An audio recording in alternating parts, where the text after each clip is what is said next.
balls. We should call this the tight hour. It's a tight hour. Oh, it's tight. Yeah. Welcome to the Film Vault. Anderson said something before the mics heated up that made me think, and that's a mistake. Hey, everyone. Welcome to the Film Vault. That's Anderson. I'm Brian Bishop. We're your hosts for today. Oh, we got a big sexy to talk about. Yeah, we do. We got a big show to do. A lot of show. Wide range in our Fanflickssions this week. Usually is. Yeah, but I mean, especially. Okay, what do you got? I don't even know what you got. I got a music doc. Mm-hmm. Shocking. That shocks everyone. It was recommended by a listener last week. What's wrong with you guys? Why do you try and encourage? I was intrigued. Why are you trying to encourage? And I thought I should see. Mm-hmm. Why? But should anyone else see? Okay, well, we'll find out. That's the question. Of course, Mission Impossible will be reflected. Dead Reckoning Part 1, in case you're listening in the future and you don't know which 9 Mission Impossibles we're referring to. It's of course, Stalker. Mm-hmm. Stalker was seen by us. Stalker Channing. That's a lot of hours of filmmaking. Yeah, right. Stalker, 1979's Stalker will be discussed. Maybe at length. I don't know. Were you familiar with Stalker going into this assignment? Yeah, I'm familiar with the filmmaker, and I'm familiar with Stalker. Not really my style of filmmaker. More on that later. People like him. People like him. Are you one of the ones who likes him? Not a Tarkovsky.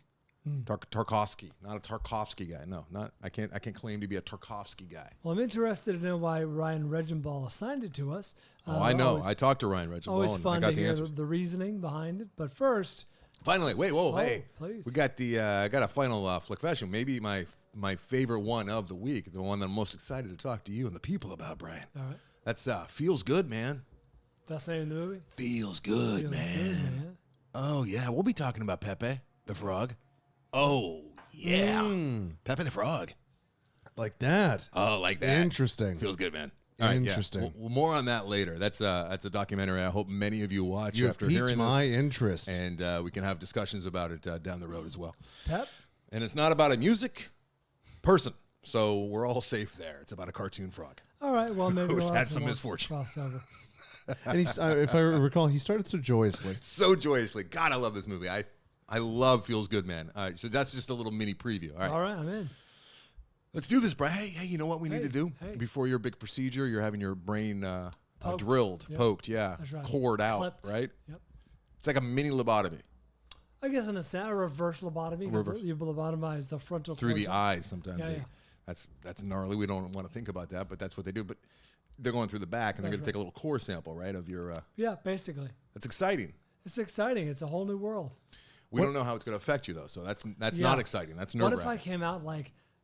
for this week's top five non-human villains. Mm-hmm. I almost got real clever. I had to get clever, but I almost got real clever, and I almost put Charlie on the list. Flowers from Algernon, Charlie, and the villain of that movie is Charlie's own brain turning on him and reverting him back to an imbecile.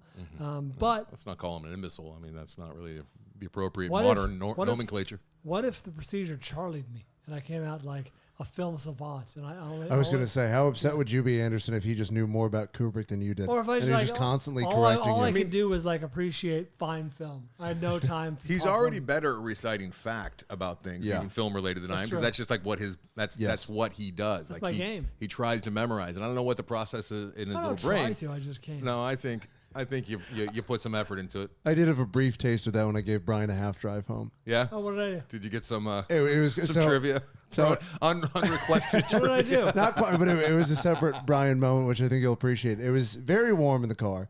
So we did a few things with Florence. That sounded wrong. We did some episodes with Florence at the Chateau Marmont. We recorded a full episode. We did some more red light, green lights just yesterday, as it were.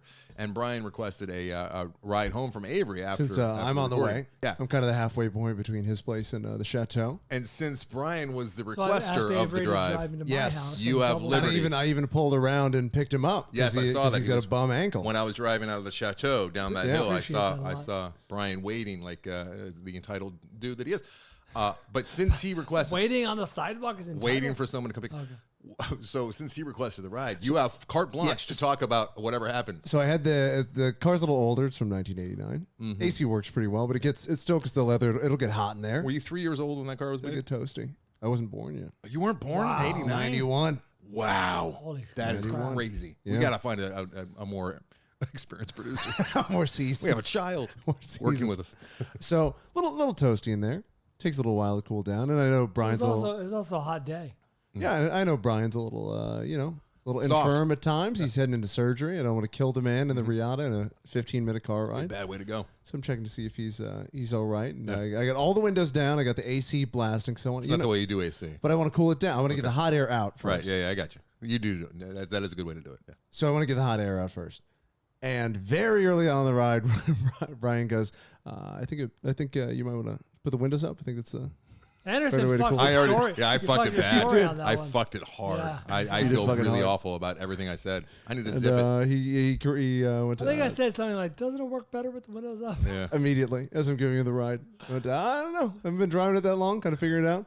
Trying to make sure you don't pass out. I Cancer don't feel man. bad about this at all. Oh, Trying he's to trying to not do feel right. bad. He's trying to do I'm right trying- by you, trying not and to you're. kill the cancer man. I didn't do it. I'm just making small talk over here. I'm not actually sitting in this Right. man's car after he swung around I to was pick trying me to help. up. Swung around to pick. Hey, I did appreciate that. speaking of But cars, it was great because it was so effortless, and it was not. He wasn't being pedantic or correcting at all. It was just I very. think very I was musing, like, I think it works better. it was very effortless, Brian. Of just maybe do this. Yeah. Maybe do this instead. Shadow producing. classic Bishop. Producing the drive home. Yeah. It was my first taste of. I feel like a true one-on-one Brian. There Ball. you Oh, go. really? Yeah, 'cause Like you never guys- uncut bald. You guys Okay. haven't really spent any one-on-one time.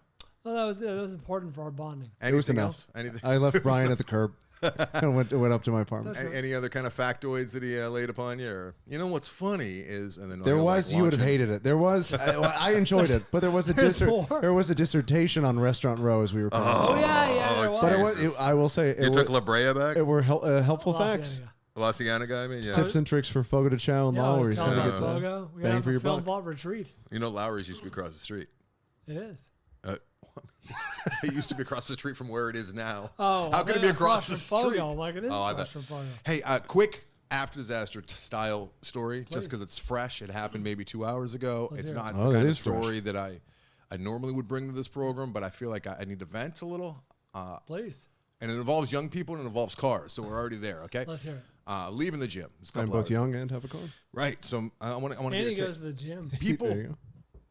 And we'll get to movies here in a second, so please just forgive me. Let me just tell this quick Indulgence. little story. It's a slow week. A guy, no, it's actually not because it feels good, man. There's a kid, he's probably 20, 21. He's walking. Etiquette in parking lots is just like it. People do it. know the rules of the road. They don't know the rules of parking lots, apparently, True. right? And cell phones have really sent it over the edge. He's not on a cell phone, to No, his but I'm credit. saying that has engendered a lot of bad behavior. Yes. That might be worse if he's not on his phone. So I'm driving slowly, like you normally would in a parking lot, right? Approaching the way to get out of the parking lot, and there's a dude, and he's walking like doing that diagonal thing across where people drive. Right?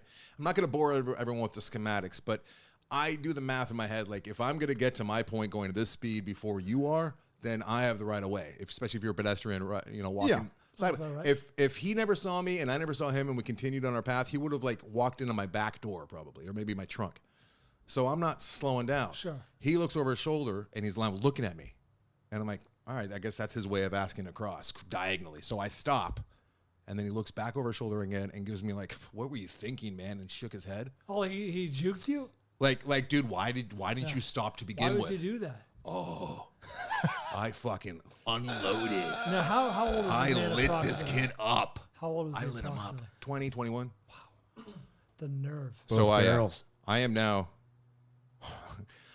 I have control. I really do. Like if Atticus is in the car, my wife's in the car, Yeah. none of this is happening. funny 'cause I'm telling them how much I hate this guy. I think the persona, as people understand it, is you don't have control. But think about I absolutely have the Anderson control. not killing people every day. That Yeah. is the control. When Anderson's in a 0-2 count, he'll be careful about the at bat. He'll choke up. But if he gets the green light on 3-0, Anderson's swinging. I get the feeling. He's swinging It is. at You know, it's that funny you point. bring sports into it because it is kind of the same feeling. Like, oh, the other team just scored 2 points, and like the universe needs to be righted now. We need to Yes. get 2 points. Like, Yeah. every now and again, I'm like, I need to right the universe because that entitled little. So I'm now he thinks he got one over on you. out of the car, like Ace Ventura style, right? And I'm yelling. I dropped asshole, fucker, and shit. All and I didn't even realize until after I was driving away. I'm like, I got the trifecta of cuss words in there. Nice. A lady was getting out of her car, hit for the cycle. Gave me the thumbs up. Yeah. You know what? The third-party validation makes it all worth it. I'm like, what are you doing, dude, shaking your head like that? He's like, you didn't see me? I'm like, yeah, you were way over there. You entitled little bit. Oh, I lit him up. And it felt good. I'm going to be honest. Yes. It felt good. Who was the woman?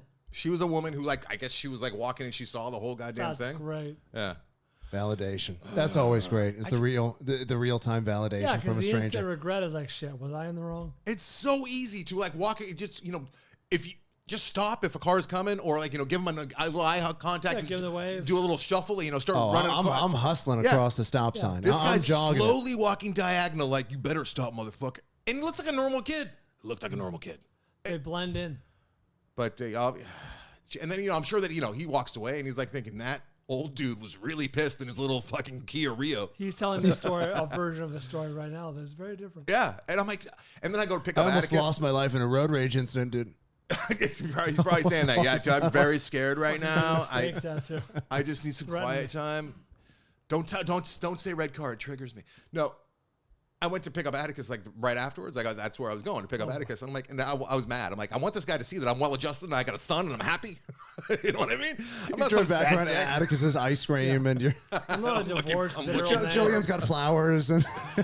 Oh, it felt so nice to call somebody who's entitled a little piece of shit. Yeah, entitled piece of shit. Okay. Let's talk movies. How did I transition after that? I'm sorry. That was prompted by Brian being in my car. It was. Entitled story. Waiting for Avery to pick you up so you could tell him how to his air conditioning works. Anderson's brain goes entitled piece of shit stories. No, it was fresh. Reminds me of something. All right, what are the people seeing? Usually I feel bad after an assault like that. I don't feel bad at all. Good. You got the validation and instantly puts you in the green. I feel like the universe is now a little level again. Every now and again, I just feel like I have to level the universe, and it's not my job. I'm not supposed to be doing that, but I'm compelled. Some men achieve greatness. Some have greatness thrust upon them. You saying this kid's great? No, I'm saying you found yourself in a situation. Go ahead. No, what I'm saying. Yeah. Fanfliction. Want a little fanfliction? Yes. Little fanfliction. This is what the listeners. Does it upset you that it's called fanfliction and not listener? I've thought about that. It should be listener because we don't have fanatics. We have people that like the program quite a bit. Fanatical followers. All right. Fanfliction compiled by the Mitch Burns. If you're watching on the YouTube channel, that is Brian's lovely wife getting something out of the fridge in the background. There she is. Christopher Groves on Threads. MI7. Best one yet. Car-chase scene was a refreshing take on a staple that has gotten stale. I got some Dark Knight vibes at times. Maybe that was just me. 4 to 5. Creative Deviant on Instagram. Mission Impossible Dead Reckoning. Painfully, obviously trying to set up a completely new character as the future of the series and possibly a side chick for Tom Cruise during COVID. Oh. I guess the impossible mission was getting Ethan Hunt on top of a regular train. All right. For some reason, he needed a motorbike and parachute off of a mountain. Series has officially jumped the shark and looks more like Marvel than the original De Palma classic from the 90s. This is the same dude who loved Old Man in the Jungle Looking for Gold. He loved it. 84? Dial of Doom or whatever 85. It's called. Was it? Yeah. It's Rand Courtney. Oh, Rand. Creative Deviant. Rand. Yeah. I would argue it does not look like the De Palma one in movies. No. Many, maybe decades. But Avery was pointing out a fanatic of the Mission Impossible. Oh, I love the Mission Impossible. You're gonna enjoy it. 2's the only stinker. 2's the only piece of shit in there. 2 was the only one that was a bit. God, it's every bad. other movie is above average or really good. Yeah, I have thoughts on this one, so we'll all three of us discuss it once the. What do we think the listeners are done? The FVT score is for Dead Reckoning. 80. Going 80. 63. Ooh, shocking. Mitch's theory is that his early review must have had everyone too anticipate, amped up. too high on the horse, shouldn't oversell high on the hog. Emily Hood on Facebook. Into the Deep. Emily. A doc on Netflix about a Danish Elon Musk type. The filmmaker was documenting his submarine build and ended up with a true crime doc by accident.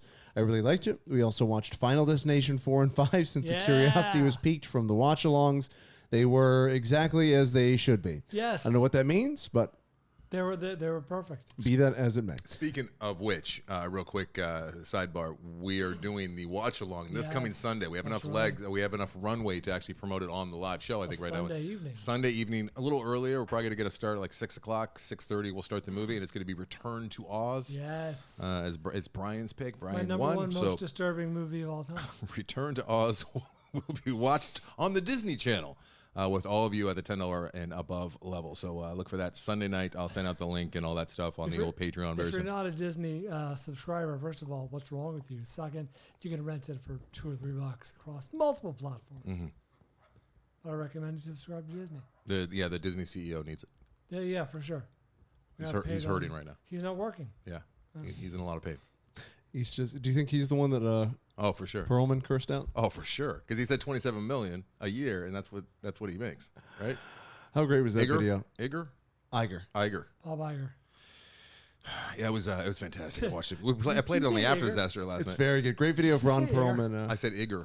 Oh boy. Instead of Iger. Cursing out $27 million studio exec. Yeah. Very enjoyable. We had a conversation on the After Disaster whether or not he's just like stuck in a character, or that's why he became an actor, is because he is that guy. But it's glorious. Either way, it's great. He's threatening to go burn that man's house down. Just a guy with nothing to lose is always enjoyable to watch.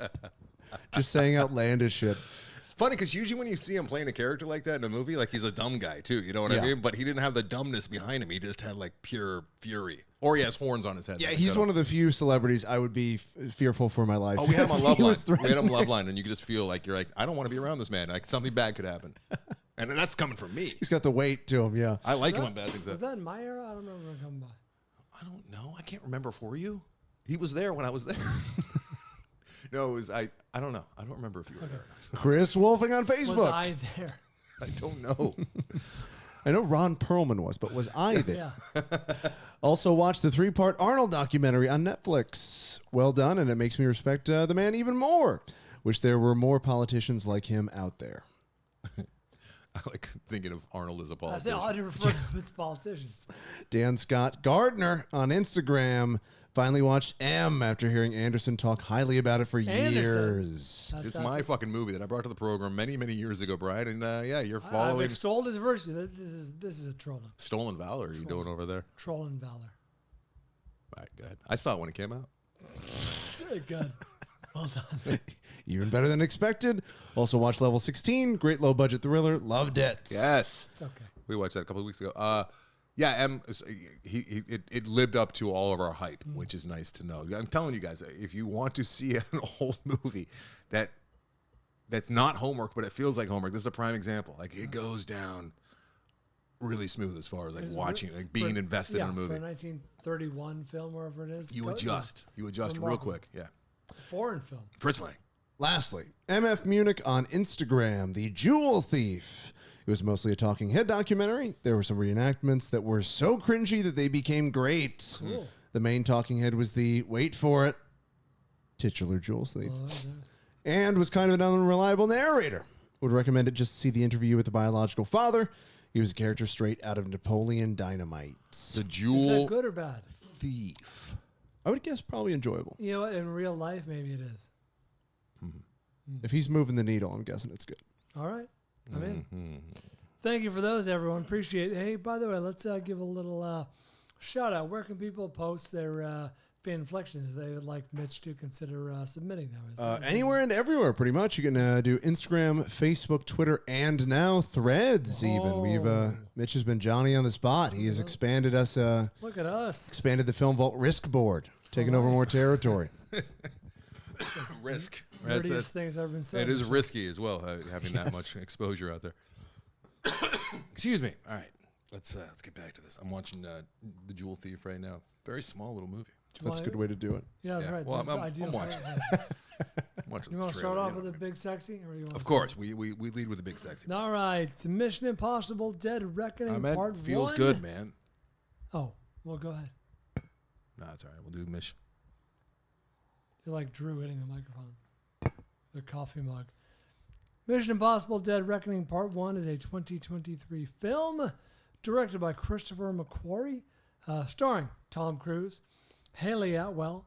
I think she's the subject of Rand Courtney's ire in his review. Wonder if he didn't want to be known. That's why he used his production company. his alias. Ving Rhames, Simon Pegg, Esai Morales is still acting. Rebecca Ferguson, Vanessa Kirby, Palm Clementif. I know who she is. I have trouble with the name. Henry Zemi, and Carrie Elways. 96% of Rotten Tomatoes. This is in theaters now. I'm genuinely surprised at the Film Vault listener tomato score, which that was surprising. Surprising. This feels like everything you want out of this type of movie. Like, if you are not satisfied at the end of this movie, you don't like this type of movie. Like, this is just about as good as it gets for this type of big, relentless action summer tentpole blockbuster movie. Like, well, aside from maybe like really reaching for emotional stakes like the last James Bond movie, I don't see how it gets much better than this. Again, for what this movie is, this is what can be improved. It could be slimmed down a little bit. We shouldn't have to wait in line for the big ride, which happens at the very end. Which you got to ask yourself, question is like, were you entertained enough during that first 2 hours and 20 minutes to finally get the big to ride? justify the train ride? Yeah. I thought there was a lot of, it was like I alluded to, it was almost relentless action. It went from ass kicking over here to chasing down a car ride over here to the sword fights. Yeah, there was. Is that why they had her dressed like a swashbuckler? If anything, Anderson. Did you notice that she was dressed like a pirate? I just wrote that off as she's French. I think that's what the I filmmaker thought did she was too. supposed to be like a ninja type. Hey, do they do this in all the Mission Impossibles? No. The girl, Ask Avery. Do they show clips from the movie you're about Yes. to see in the beginning? Yes, almost do every that? single one. Yes. Yes, Like YouTube. yes. Interesting. I never noticed that before because Yeah, they did that on the that's- TV show. They do it for the probably. entire movie. If you're paying attention, you can see exactly what happens. You can see exactly in what the happens. opening credits. But it happens so Oh, that's fast. cool. There's no way you could track it as like a storyline. Anyway, if anything, there's just so much crammed in here. It's borderline mind-numbing, but it's all done really, really well. Like, I have a hard time fathoming how someone gives this, like, on the Yeah. binary good or bad scale, they say no, it's bad. Yeah, this was one of the most fun car chases I've seen in quite some time. Car chase. Was I really, great. really enjoyed It it. reminded me a lot of Ronin. I hadn't seen stairs being climbed like that since And with Ronin. the armored car in pursuit. And Yeah, there was a lot of good was- humor to it. If anything, it was a bit too much, but it was too much good stuff, as they say. No, it was quite enjoyable. I'm just kind of being a jerk. But it was long. You're right. It was a little long, and I was looking at and there was like some of the exposition, but I get it. It's a big movie, but like early on when Carrie Carrie Elways is like he's like the head of the department, and they got to explain every fucking thing that's going on for the last 10 years to him, and he's like mystified. He's like, and how did this happen? It's like, dude, Yeah, this is your it job. Is it possible that he was part of a new administration?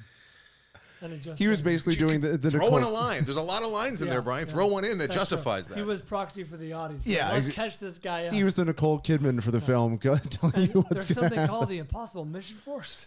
And there's just like Yes. dumb things, like whether they keep trying to find him at the airport, right? And they're using the facial. Like, why would he not be wearing a mask at the airport? Why The not guy wear a loves mask? masks. That is a good point.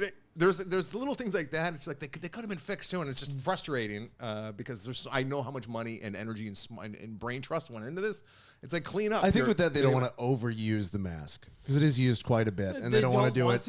I mean, I'm saying Mission even more than they Impossible. already do. I don't think they don't want to use it in every scene. Yikes. The end was very, very good. It was right up there with that scene from the Jurassic Jurassic Park, Park. yeah. It was It was good. might be better. I'd have to see him back to back, but I remember the Jurassic Park one had the glass as well involved. But yeah, Certainly just took it and ran with it. some fun villains. This is what you want from a big dumb popcorn movie. This is and Yeah. Tom Cruise doing his own stunts. I don't is think it's that dumb. Yeah, it's great. really cool. It's Yeah. fun. I really enjoy that Tom Cruise. I'm a champion of the Tom It's Cruise. top-notch filmmaking. I mean, in terms of this kind of movie. Hey, what do you think about this? We're doing this next week. We're going to be doing our extra top 5 for the Patreon. Top 5. Well, we've done Brad Pitt eating scenes. We had a good time with that one. Top 5 running scene. Tom Cruise running scene. Exactly. Nice. Tom Cruise running scenes, top 5. Running or motorcycle. No, they're two different things, I Brian. know. I'm asking you which we should do. Oh, I see. I already know one Brian's going to have. Running. What? I think Running. And the fun fact he's going to have along with it. Oh, sorry. Running. What is it? Tell me. I need to know my number one. It's one of your favorite Tom Cruise movies that Anderson despises. Oh, his Vanilla face Sky. is not visible for most of it. Oh, Vanilla Sky runs in there. it's a really good.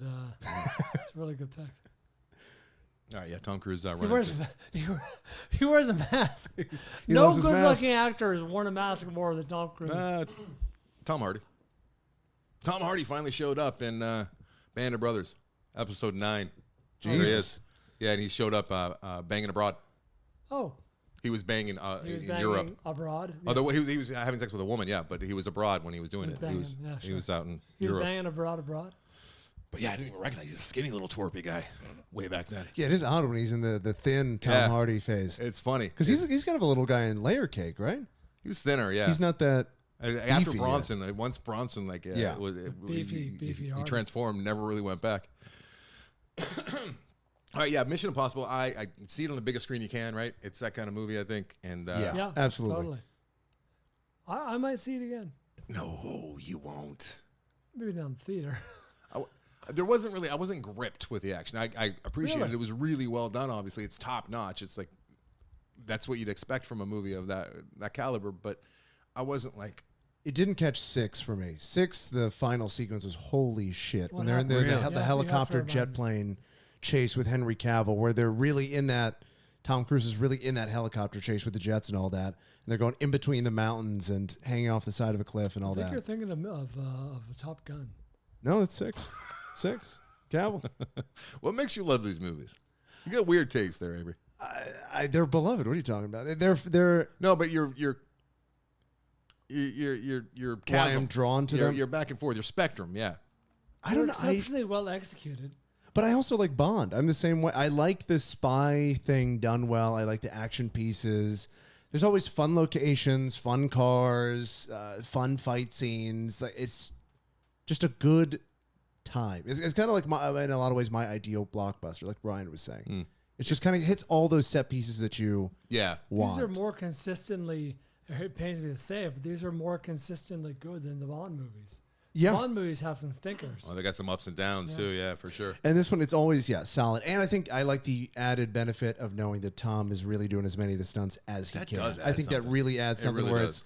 he's got the most stake in it out of everybody. Yeah.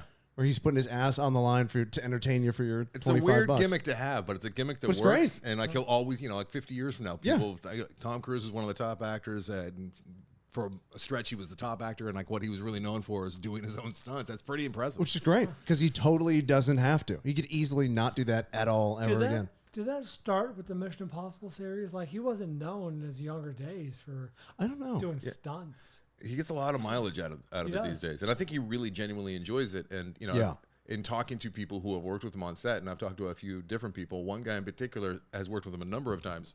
Couldn't say anything nicer about him. And like the guy that I'm talking about, who's had dealings with him, he sees all types of people in all different lights, and he says that Tom Cruise is always very respectful and very nice and very professional and great to the crew, which I love to hear because I mean.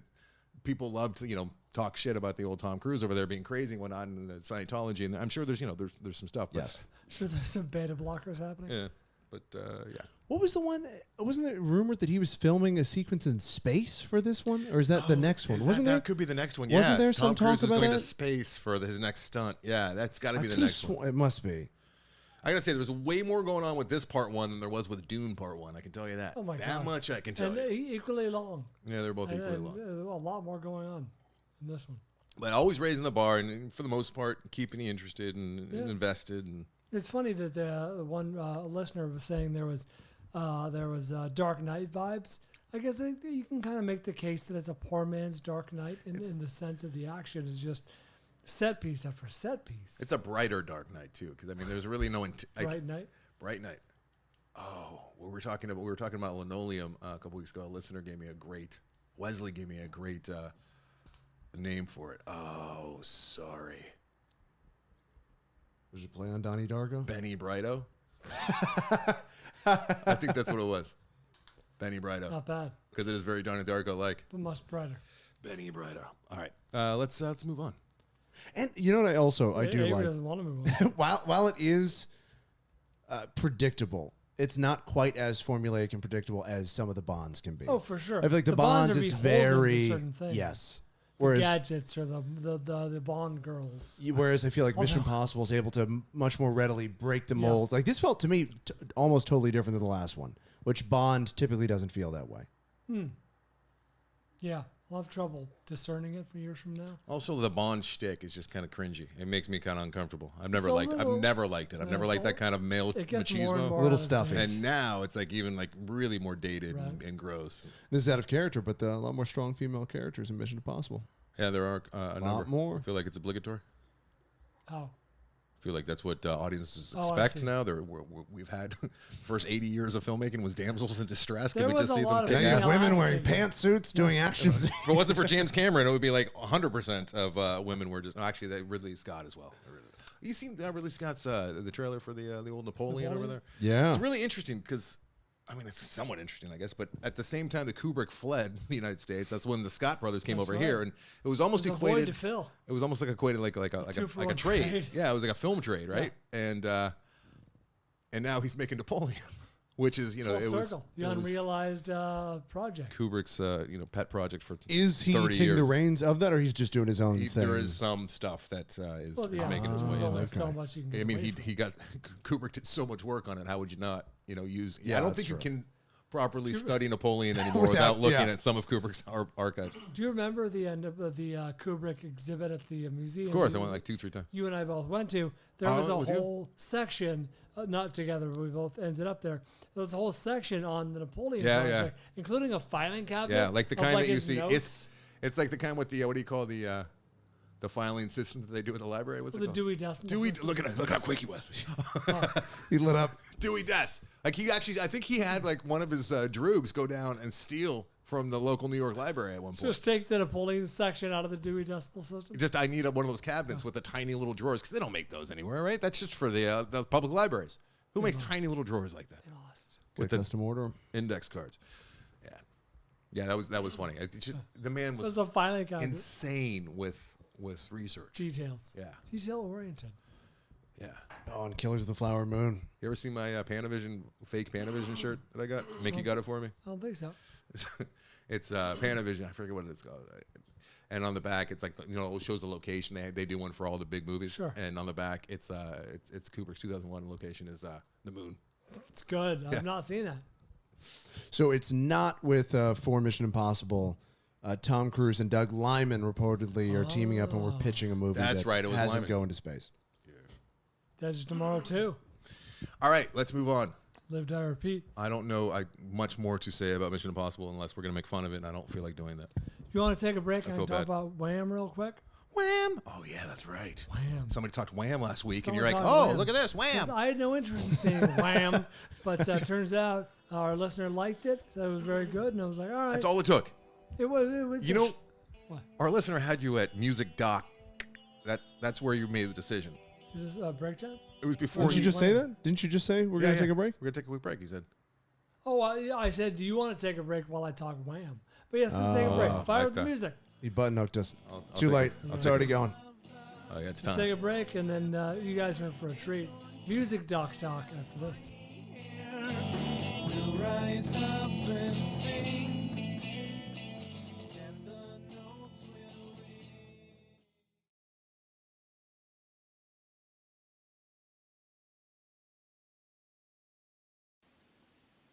Sloth fuck.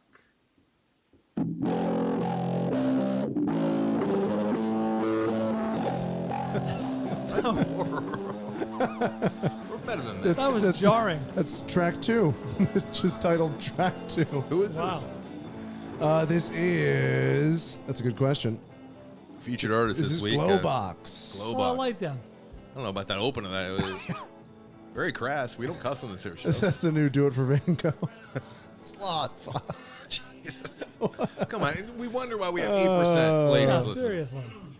Come on, grow up, you guys. All right, let's All hear right. about Wham. Wham. Wham.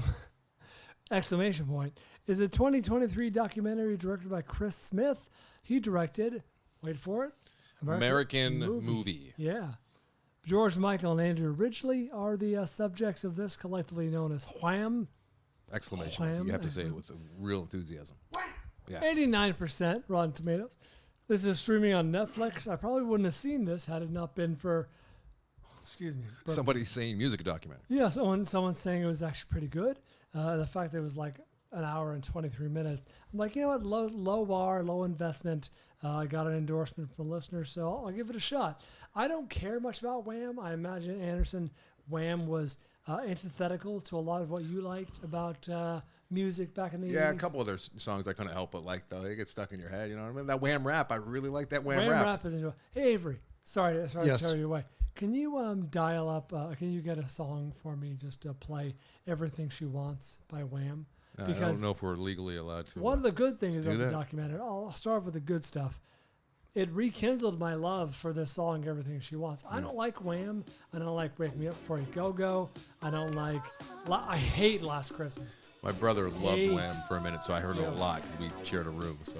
Don't like Careless Whisper. Like, I'm not a Wham fan, but this song is actually quite fun. It is pretty good. All right, we all know it. We can pull it down now. I don't feel like we should be. Fair use. You got 30 seconds. That's right. Enjoy Talking it. about I it. don't know if the algorithm recognizes that, but okay. Anyway, I think rekindled my love for that song, is a good which song. is nice. It's exceptionally well made, and by that what I mean is it's all archival footage. It's all interview footage. It's all back in the day. There's not a single talking head.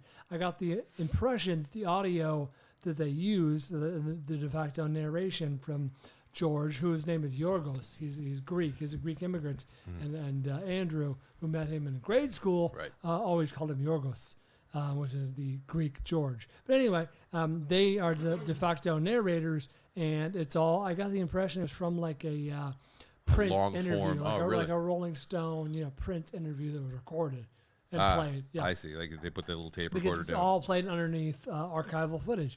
And that was well done. That was a well-made, very good creative choice. It was nice not to see a lot of talking heads. I'm seeing one right now. The movie is broken up Well done. in terms of structure by Andrew's mom keeping copious scrapbooks of like all their like they go, all right, to book 2, book 3, book 4, and they eventually get to like book 16. I have to assume that was a real thing, in which case, hey, well done, Mom, good on you. The problem is, number one, I mean, your mileage may vary. I don't care about Wham. We've heard I that. didn't desire to know more. Well, then why in the fuck would you sit down and watch a documentary about them? That's the thing with you, Brian. No, you is that it makes no sense. misunderstood. I don't desire to know more now. Now that I know the whole story, I was Okay. going into it I thinking, definitely oh, misunderstood. I'm gonna find out something about Wham I didn't know. Maybe there's some And you did, right? kind of, but the problem number 2, there is zero conflict in this movie. Andrew Ridgeley and George Michael never had a falling out. They were best friends from the day they formed the group to the day that George went solo. They left on good terms. Andrew was like super supportive, and he kind of just faded into the background and retired from music. And George went on to massive solo success. And it's like, this is a pleasant enough story, but there's no It's rub. for Wham fans, There's- Brian. Yeah, but how many Wham fans are there There's these plenty. days? These days? I mean, they're not like current Wham fans. It's not like they're like sad and going to like fake concerts or seeing cover. But I mean, there were huge Wham fans when they were like in their glory days and they're like when they were young, Okay. and they're now like aging Gen Xers who would like to see their My old hopes- favorite band. My hopes were that it would be for people like you and me who maybe didn't know a lot about Wham, didn't care, but wanted to know, hey, there's something there. There's a great This story. is probably bad, but when it comes to music, if I don't know about a band, I don't care to know about a band. I don't You need love to. Like, Anvil.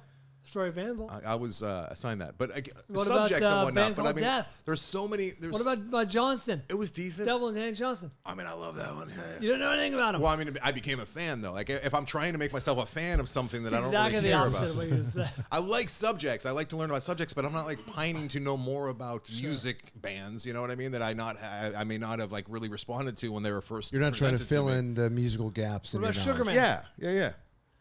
I mean, you're talking about all. See, you're proving my point. That is, you're obsessed with music docs. You just love them. Well, I like good ones. I might actually see this again. Was this a good one? It was well made. Okay. I can't recommend this like, hey, this is one of the best ones I've seen, but it's enjoyable. And if Do you, you think want, you need baked in fandom already? I can't. if you are a baked in Wham fan, you've probably seen this. And if you're looking for an hour and 20-minute walk down memory lane, knock yourself out, it's well made. You could do worse, but it came up a little short. Mm-hmm. A little short. Okay, sorry to hear that, Brian. I was hoping you'd come in here with a Wham shirt. All right, let's talk. You want to talk Stalker or you want to hear Feels Good? Feels Good, man. Let's do Feels Good, man. Are you sure? Finish with Stalker. Are you sure? Chris Smith also, he's partially responsible for the guy that directed Wham, which Brian felt was lacking. Also partly responsible for Tiger King. And he did that Jim and Andy, The Great Beyond documentary that really exposed. The excellent, annoying documentary. Yes, exactly. And he also did one of the Fire documentaries that came out concurrently, if you recall that.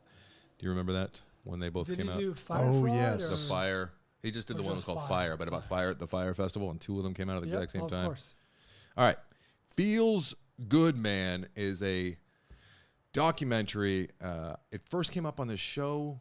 I think it was this one. It might have been Cinematics, but I think here in our research for Sundance from a few years ago, this was officially released in 2020. It's kind of crazy that it's taken me this long to see it.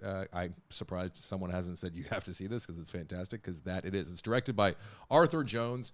Arthur Jones is he's made a Independent Lens TV series, and he's not a director that we would necessarily know, but he should be, because this is fantastic. So it covers artist Matt Fury is his name. I called him Ferry on the After That just last night when I was talking about this a little bit, and I was wrong because his name's Matt Fury. I had heard him interviewed on, I think it was Mark Maron a while ago, and he has a very interesting cadence and tone to his voice, and he's just this kid. And he's not a kid anymore, but he was this kind of like, burnout's not really a fair word, but he's very particular. He's here, can I play this trailer a little bit? Please. It doesn't come through. It's not coming Does through. not. Darn it. Can you play? You need me to- Can you play the Feels Good, Man trailer? Because I just want you guys to hear a little bit of Matt Fury and what he sounds like. And then we'll go from there. I've just always been into drawing. It takes tons of time to come up with a character. And then eventually it was Pepe. It's a happy little frog. You like drinking and hanging out. It became Boys Club. It's one of the funniest comics of the last 10 years. All right, that'll He do. sounds like Billy Corbin He from sounds Smashing Pumpkins. a little bit, yeah. That and Daniel Johnston. He sounds like a young Daniel Johnston from The Devil and Daniel Johnston fame, the documentary we just mentioned. So Matt created this, student after college, and he's just hanging around, to hear him tell it, just riding his bike around, eating sandwiches and burritos with friends. I mean, that's what he was doing up in the Bay Area for a few years, and he was doing this little zine, this underground zine that involved 4 characters, one of which was Pepe the Frog, who was kind of the lead character. As you learn throughout the documentary, is kind of based on Matt's own existence and how he's just kind of laid back and everything's like nice and happy and cool. There's some college frat humor in there and some scatological stuff, but it's just dudes hanging around an apartment, living together essentially. And then at Story one is point, all his time. he's like a gentle Mike Carano almost, like a very gentle Mike Carano. Carano's gentle. But He's this guy's even gentler. And I was kind of not excited, but because I know the fate of Pepe the Frog. I know from just being alive what Pepe the Frog is known for now, which he is a symbol of hate. Oh, And is that true? he's a symbol of the alt right. Oh, it was So I was to kind the of extreme alt-right. I was kind of buckling up and getting really excited. Nah, this sounds wrong. It makes me seem like a real. I thought we were gonna see this really peaceful hippie guy watch his creation get completely, and it turns out Matt's not nearly as toothless as he comes off at first, and it is nice. We get to see him fight back, which is much more satisfying than what I was buckling up for, which is this hippie dippy guy. Yeah, That's my frog. He's got a lot of that in him, but he's also got way more fight, which I didn't pick up in with the Mark Maron interview necessarily, but I do with this documentary. So at one point early on, there's the one panel with Pepe the Frog in Boys Club, which is the original underground zine where Pepe showed up, and somebody on 4chan liked one of the panels where he's got his pants down and he's peeing. And I guess it happened to Matt in his real life. Like he had I think it might have been, he had a roommate or something who had his pants all the way down. Maybe he was in school, and he's like, why do you do that? And the kid said, because it feels good, man. And 4chan got that, and they started posting it on message boards, and Pepe kind of took off. Okay. And people really like the Pepe, and that's where it began. As far And as it used to be fun. and it was very fun So still where in can this early be Yeah. streamed? early 4chan Hulu, and then young girls got into pee-pee, they called him. And they were doing like makeup like pee-pee and stuff, and they stole it from 4chan, and then 4chan takes Pepe back. And long story short, if you look up Pepe now, he's going to be associated with the KKK, with swastikas, with Trump retweeted him as Pepe the Frog like early in 2020, I think. Yeah. I think I'm thinking of Peacock, maybe. It looks like it's streaming on Peacock. It was on Hulu when I just watched it like last week. So it's a very honest participant who walked us through like everything step by step, because Matt is a very, very he's very available for this documentary, and it's not a fluff piece by any means, but he's very open talking about it, and he's tired of Pepe. He at one point he tries to kill Pepe in his own strip, and what this does more than anything is shine light on 4chan specifically, but also these types of groups that get together, and their hatred is like synergistic, and their anger with the world and how they just want to watch it burn, and they're all empowered and emboldened like on places like 4chan. Yeah, it's almost like a companion piece to what was that series about 4chan and 8chan that kind of led to the insurrection? The Q, Yes, the Q. Yes. documentary is like an 8-part documentary. On That was HBO. that was fantastic. But this one sheds even more of a light, I think, on all of that, especially like kind of their psyche. The one shortcoming it has, and maybe this wasn't the place for this documentary, is there needs to be some accountability for the existence of these guys, because they're suffering, not happy dudes. Like they're frustrated very in some way. frustrated, and they're the kind of people that would just kind of keep to themselves, a lot of them, and be like the weird guy at your work. Yes. Right. But now they have a forum. But now they have like the power in numbers, and many of them believe that, and I don't know if they're that far off, believe that Pepe and them using Pepe and other forms of memes and whatnot got Trump into the office. There's an argument to be made. They believe that, and they're going through all the posts and saying, we can't believe that we got this fucking guy in the White House, and long live Pepe, and all that. It's fascinating. It's a fascinating documentary. And it's a lesson of the value of copyright law too. I mean, you should really copyright everything so you can just register everything, guys. Wow. But yeah, I love this documentary. Right. I loved all the characters in it. Low bar to entry. It's an hour and 34 minutes. Scary. It made me kind of feel sick and sad for, a lot of the people that are just obviously not. And I have some friends that are probably fall into this category, would probably thrive over on 4chan. They might thrive over on 4chan. I don't know. They might be thriving right now. And I can relate to it, because I've been a misanthrope. I've been on both sides. Like, I know what it is to just like fucking hate everything, and we want the world to burn because you hate the jocks at your school. But just to get arrested in that high school mentality of like, no girls are ever gonna like me, and like there's more. And they're smart too, a lot of these guys. But it's easy to get trapped there. Like, I remember 4chan used to be much more innocent. I remember looking at it in high school, and it would be very inappropriate, raunchy, or jokes that you wouldn't see anywhere else. Like people making jokes about Edgy. 9/11 or memes about that, or just the most ridiculous shit you've ever seen. And it was a little mean-spirited, but it didn't feel evil or hateful. It was just, yet. Or like it was radicalizing anybody. It just felt like raw and kind People of being shocking. inappropriate. It was like that comic who like says whatever he's thinking, or you go, that holy kind of- shit, I like, can't believe he said that. Yeah, and then he can bring it back. Yeah, they're trying to outdo each other, but then But it now started it's just been almost commodified, and it's too mainstream now, and it's just... and it's like, well, let's see the world burn. Let's try and make the world burn. They realize that they have power. Yeah. It wasn't just their group, that now they realize they can influence the people they don't necessarily like. And they call everyone who's not part of their group normies, which is just it's fucking hack, right? It's just Very hack. lame. It's like calling someone a cuck or a snowflake. Because, all right, we've heard this many times. Yeah, I mean, so it was sad and scary and upsetting and infuriating. And you love Matt, you love Pepe. I want a Pepe shirt with a big like rainbow and heart on Pepe, because he's trying to rebrand. Sure. He's still trying to get out there and fight the good fight with Pepe, with his own version of Pepe. So yeah. Oh, the hatred you would get knowing you wearing that shirt. Oh, what do you mean? People just assume that you... Oh, I know. That's kind of why I love it. That's kind of why I love it. So you could just... I'm trying to I take won't back even Pepe. explain. I just feel like look at closer. That's all. Yep. Do your own research. Yeah. Wow. I'm not here to educate you. Oh, it's so good. Is there anything else? Fucking some douche is on there. He's got like a Lamborghini from Pepe Cash Crypto that they did for I a saw second. that posted on Reddit years ago. Yeah. Yeah, I highly recommend. Feels good, man. I think you get a lot of people get a whole lot out of it. And you know what? Make fun of me all you want. All right, I'm not Mr. Message board guy. I'm familiar with 4chan mainly because 4chan fucking took groupers down. Like one 24-hour period like that. They just took groupers down hard. So I don't really understand. You know what? They talk about memes too, like where the term meme came from. It came from Richard Dawkins. Yeah, and that was interesting. And I didn't know that. I realized watching this documentary more than I ever have before why I hate internet culture. I just fucking hate it. I hate it. It's just the step and repeat nature of everything. Oh, that's what we're going to be posting now every time this happens. That's the reaction shot. And it's just so impersonal and unoriginal and filled with fucking hacks. And what I hate funny too is I'm fine with the meme formats or you trying to do a joke.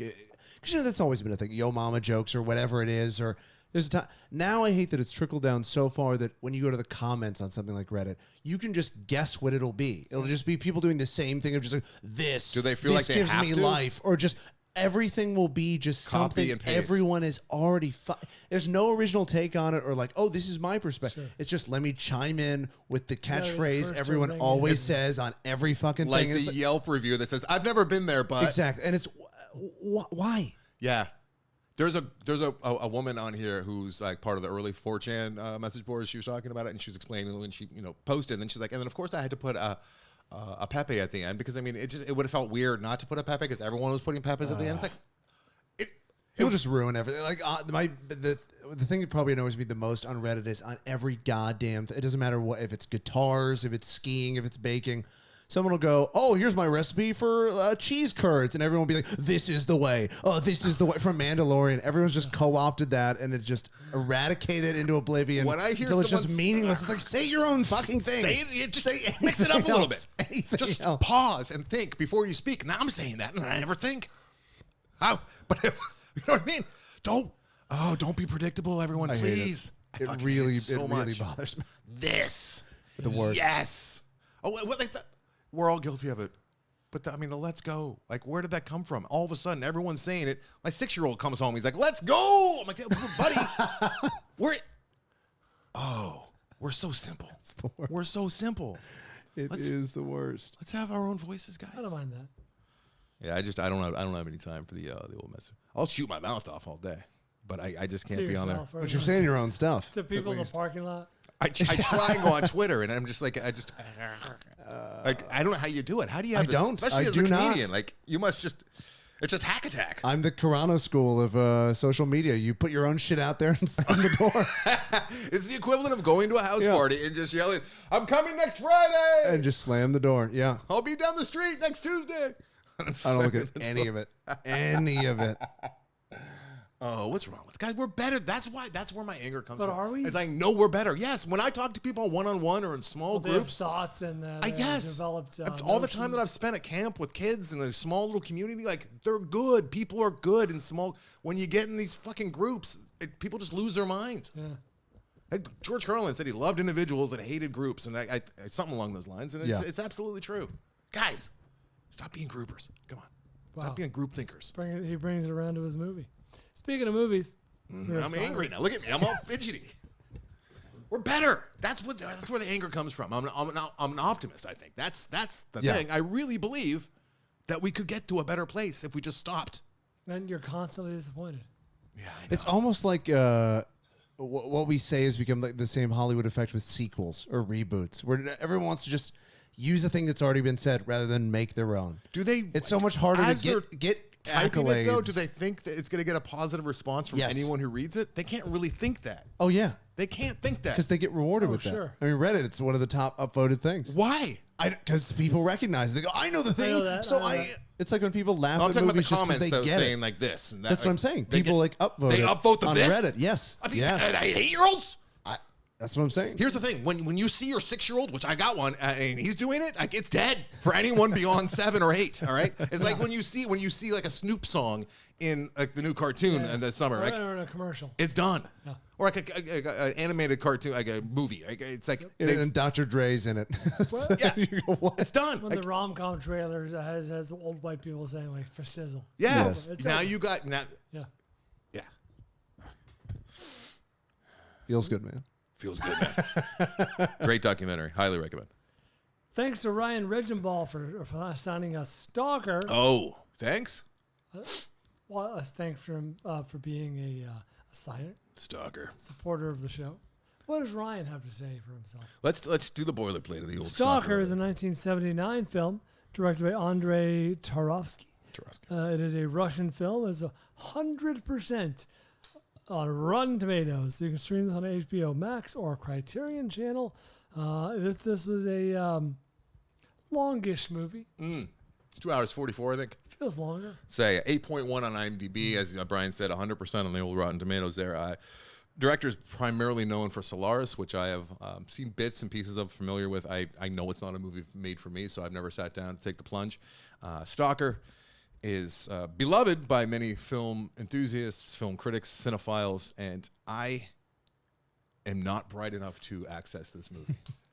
And I love think how coded that's become. It's a tough buried entry.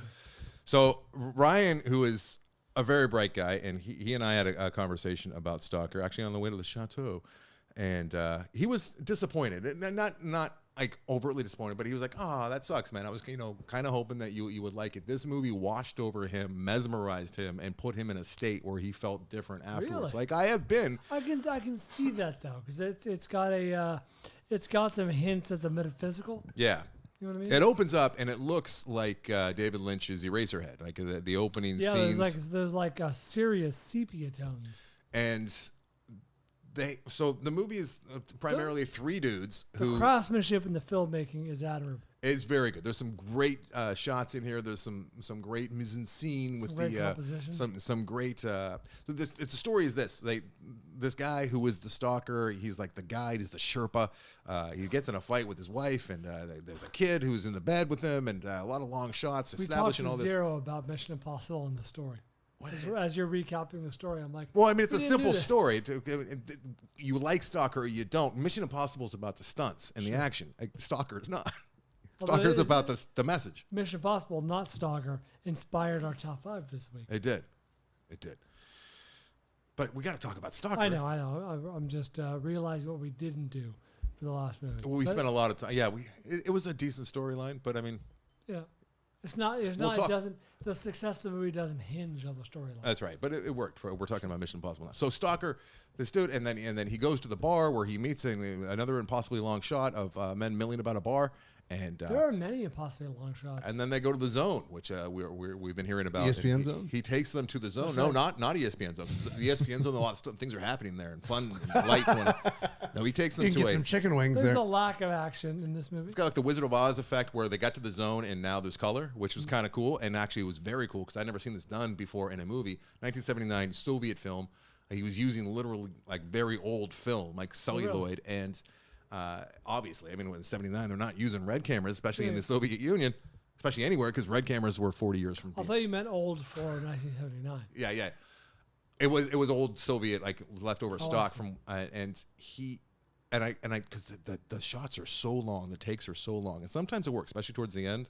There was some really interesting set pieces and set design that was kind of fun to kind of just. Sure, but it relied on it quite a bit. So, yeah, because there was so much takes. emptiness happening. Yeah. But what he was doing, this might be interesting to know me and other film nerds, you have to put the film through like a process and a bath to process it, to develop it. And he did that in a single take and changed the color halfway through. Oh. And I was like, did they update this? Did this get restored or something? And I read that he actually made like an elaborate thing where it was like 2 separate baths and he did the first part and I had never seen anything like that. So that was really cool. But ultimately, it's these 3 guys waxing poetic for 2 hours and 44 minutes about essentially the meaning of life and. So it's the after disaster. Their failings as men. Yeah, kind of. There's zero comedy, though. These men are all very serious and dour. And I didn't understand the end, and Ryan had to explain it to me. So once again. What did you understand? The little girl and the things moving about. I don't think you did either, so don't lie to me. Yeah, no, you're right. I didn't know what you were talking about. Literally the very end. Yeah, the very, very end. So people love this movie. Here's the thing that I had a problem with, and talking to Ryan. I am dumb. There's a lot of people who are dumb who have voted on this, who have rated this movie and said that they liked it. They love And it. Rotten Tomato fucking critics as well. Goddamn sure there's Rotten Tomato critics that gave this a thumbs up that hated it No as much as idea I what's did. going on. But they're afraid of being exposed Yeah, for being sure. dumb. I own my dumbness, all right? I could not access this movie because my brain cannot slow down long enough to settle in and really just take what it's given me. Yeah, I might be in that same camp because the whole time I'm thinking this movie could be more effective at like an hour and 45 minutes long. Like it's interminably long and slow. Here's how slow it is. At one point, I had to pause the movie and I paused it on a long shot of a field. Well, yeah, I have that written down. But I couldn't Impossibly long, wide shots of three men wandering in a meadow. Yes, but then I couldn't tell if I had unpaused it or not because I thought it was just a static Yeah, shot of a field. not a luck. He does I'm not give a like- fuck about the Yeah. audience. I'm like, wait, are we back? No, we're not back. Dudes laying by bogs with insects crawling on them. You get to see that. Throwing metal nuts about to try and figure out what's it. So the whole story is the stalker can take It's a potentially really cool story. Like, people this to is very like very dangerous spot, which was actually inspired by a nuclear meltdown from before Chernobyl. Oh, before. And if you go into this room, it's a magical room, and you get like anything your heart desires. But there's a lot of risk to get there. That's the Interesting. story. Yeah, it's sort of It like sounds interesting. It's Yeah. sort of like Annihilation. It's sort of like Inception, but like not as realized, if that makes sense. Like those are movies with tight plots and kind of, high stakes. This one was meandering. At one point, I'm like, oh, it's an allegory for a man who just goes to a bar and waxes poetic to his other drunk friends, which I kind of think they were Could be, getting at. could I be. think they were kind of going there for a minute. I just don't have the attention span to access this movie. And I know I'm not alone. I'm sure people smarter than me, such as Ryan, do love this movie. And I have no doubt that Ryan Regimbal loved this movie because I talked to him. I could hear him explaining to me what he responded to. I just can't believe that there's that many people that are that much way smarter than I Sure. am, and you are, that are letting That their are opinion known. accessing it. Yeah. Or maybe the people that can't get through the first 10 minutes don't rate it at all. Don't even bother.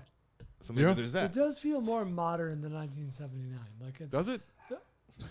I admire the craftsmanship of the filmmaking. So yes, in a sense, it does. A lot of discussions about religion, the meaning of life, Yeah. the meaning of art, the purpose of art, all of that stuff, which might have been I don't like the guy in the Ghost Story who's waxing, but like a boring version of that. yeah, but that happens like in 3 minutes, and it's Yeah, that's true. and Imagine that for 2 hours and 20 minutes. That's a lot. it says a lot of the same kind of things. So yeah, but yeah, the people that like this movie really like it, or really like to lie. And that guy was at least sort of an enjoyable douchebag on the screen. Yes. Like, I know that guy. I don't like that guy.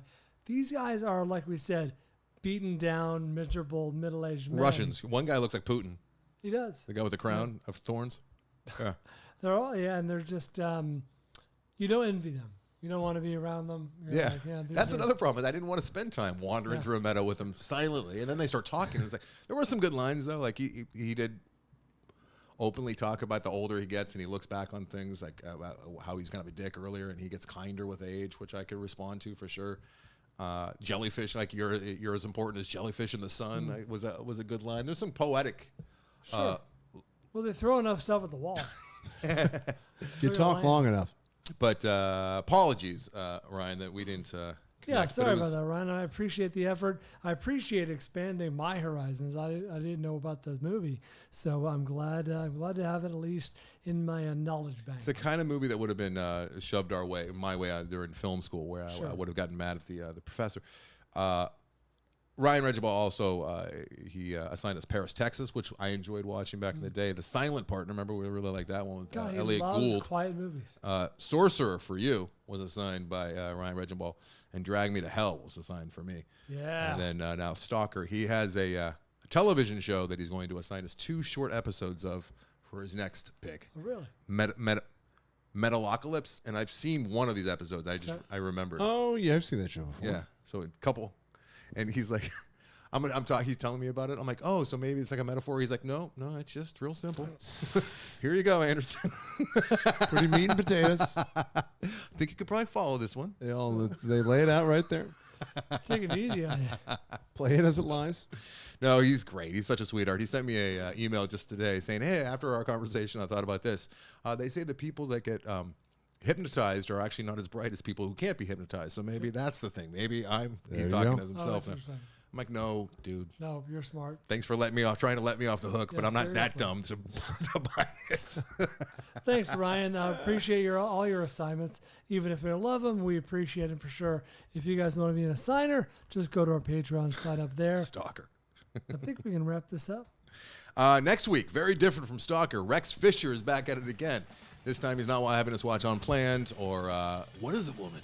No, this time he's having us watch Broken Lizards Club Dread. Oh, I was hoping for like My Son Hunter. No. Club Dread will be Flick Fest. You ever see the old Club Dread? No. I was 2 minutes and 20 seconds in. It was already apparent, but then it became just openly apparent, undeniably apparent that it's a Bryan-style comedy. Yeah. In pretty much every way. You I'm will excited. enjoy it plenty. Open yourself, Brad. Bill Paxton. Why did I spell Dread? All right, let's go. Dread. Oh, here it is, and it can be streamed upon. You can rent it. I think I paid for it. You can rent it. Let's go. All right, I just thanks. did the thing. What was that? Let's go.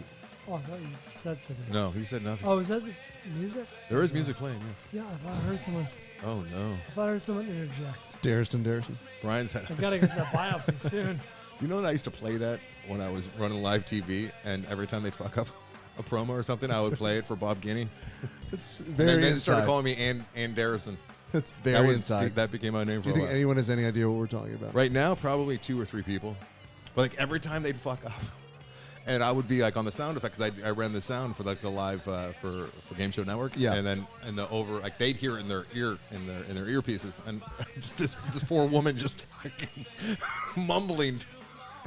I was making fun of them. For Yeah, it was the newscaster who everyone thought she was having a stroke, Oh, and it turns out she was salad. mumbling, Yeah, and yeah. part At of the it she was Grammys. Darrison. Word salad. All right. Hey, hope you guys enjoyed this episode. Thanks for listening. Thanks for downloading. Thanks, Glowbox, for being our feature artist. Check them out, AndersonandBryan.com. Hey, we'll talk about it next week, but you guys came out in force to support us during Prime Day, Oh, yeah. Prime Week. Yeah, Nice. we did very well. So we'll go over those purchases next episode. Top 5 non-human villains coming your way soon. Right now, if you're a Patreon member, in a couple days. If you're not, AndersonandBryan.com is the website. Anderson and Bryan. I don't see threads. I don't see threads. What just happened? I don't see threads. Darrison. I don't know if I was Anderson? given them what our Threads link is yet. I think just Mitch knows that.